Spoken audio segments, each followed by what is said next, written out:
this is the wrong title slide. Hopefully the other slides will be right. You stuck around till the end. That's great. Listen, I'll bet you've all been here before. You go out with a group of friends. Conversation jumps from topic to topic. And at some point in time in the night, somebody says something which is 100% incorrect. And you know it because you got the facts and the data to back up what's right. So you decide to enlighten them and correct them. How does that go? Do they thank you? Are they grateful? Do they change their mind? Or do they double down? Give you some obscure reference for why they're right, also known as confirmation bias. And you sit there left wondering how somebody so stupid could be alive. Why does this happen? It happens because whenever facts and data conflict with how we feel, our emotions, resistance is guaranteed. We resist because to accept new information, which is in conflict with how we feel, means we have to admit that we're wrong. And for most, to admit that they're wrong is pretty painful. Yeah. In fact, to admit that we're wrong is something very challenging. You'd think people would love it, but the reality is, the more you try to prove somebody that they're wrong with science and data, the more you actually enforce why they think they're right. It's called the Backfire Affect. We see it happen every day in pop culture, brand loyalty, religion, and especially politics. See, when we're proven wrong, when we're told you're wrong, what happens is it fires off the same neural networks in our mind as when we feel physical pain. This, combined with this new culture of not only sticks and stones breaking our bones, but also Facebook tweets that are disrespectful and mean tweets and every other weird social media attack, what happens is for most people, being told they're wrong can be as painful as having their hand shut in a car door. The only way that we can transition through this is to come up with a different meaning for what it means to be wrong. And I'll tell you, I'm real proud in the fact that I'm immune to the Backfire Effect. I actually like it when people tell me I'm wrong.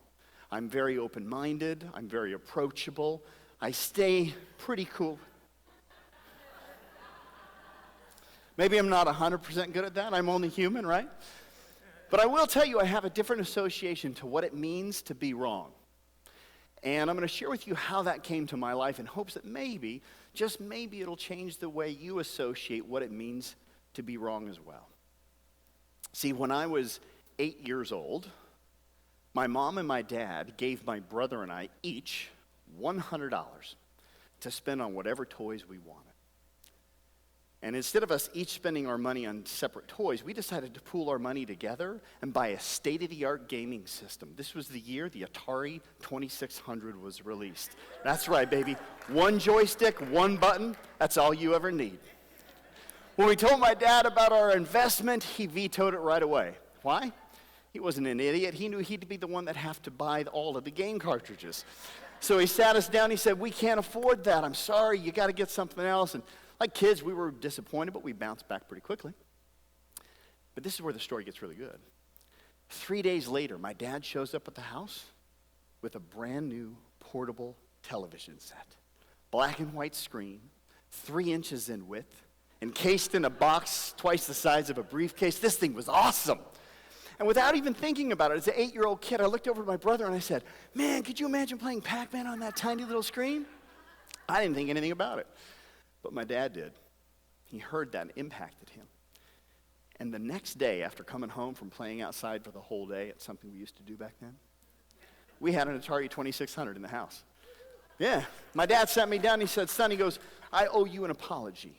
He said, "I told you we couldn't afford these video game cartridges, and then I went and bought this TV that's about the cost of 15 of those cartridges. The reality is I just didn't want to hear video games playing to the background of the house all the time, and that was wrong for me to do." Now, keep in mind, by the way, at 8 years old, to an 8-year-old son, his dad is his hero.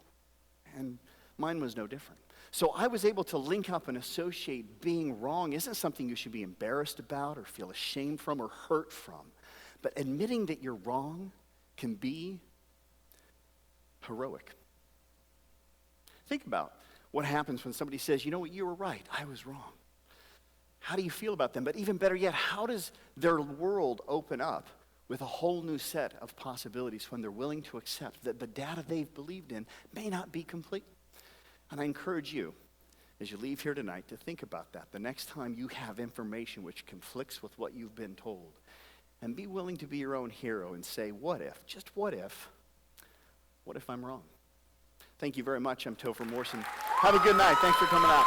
Thanks for being here.